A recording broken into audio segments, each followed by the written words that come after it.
On this question, what we're going to do is square both sides since we have one radical already by itself. That's going to cancel the radical on the left, so we have t plus 7 equals.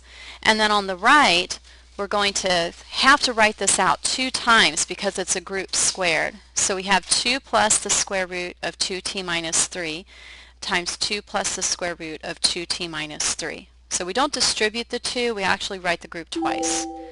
So then what I need to do is FOIL that out. So 2 plus 2 is 4.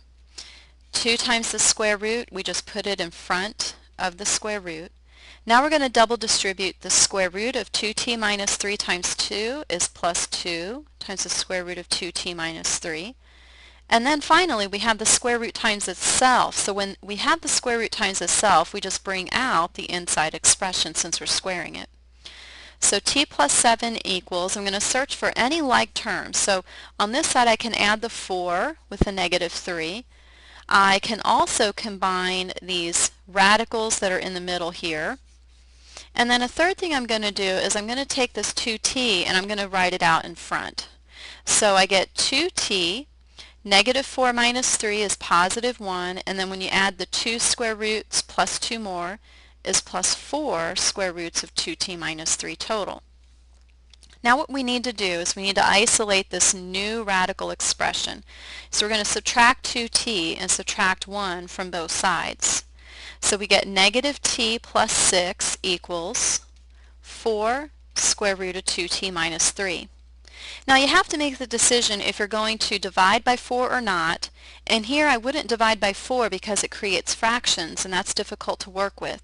So go ahead and just square this new radical, consider that isolated.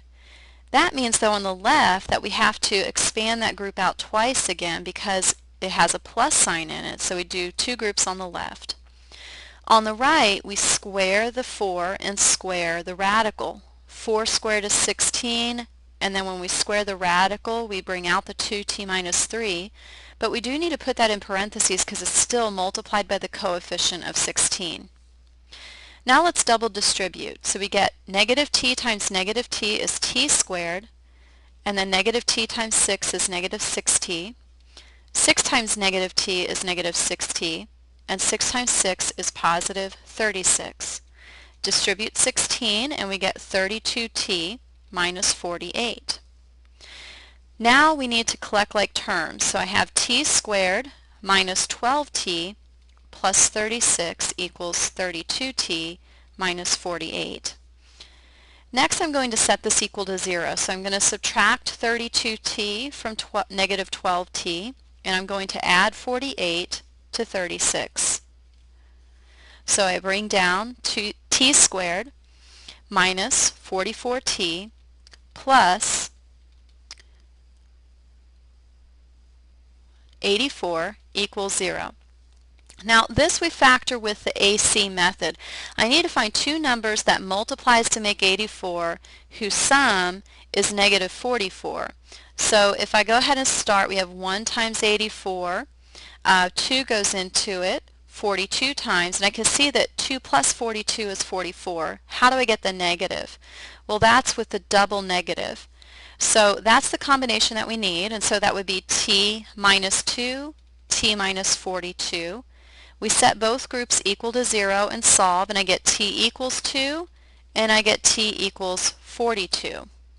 Now we do need to check both solutions to see if it works. So if I check the 2 back in this original one, I get the square root of 2 plus 7 equals 2 plus the square root of 2 times 2 minus 3.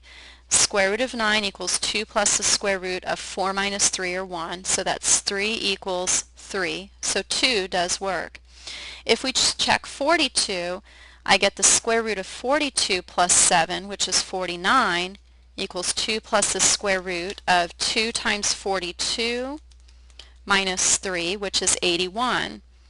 So this is 7 equals 2 plus 9, or 11. So that's not true. So we throw out the second answer of 42.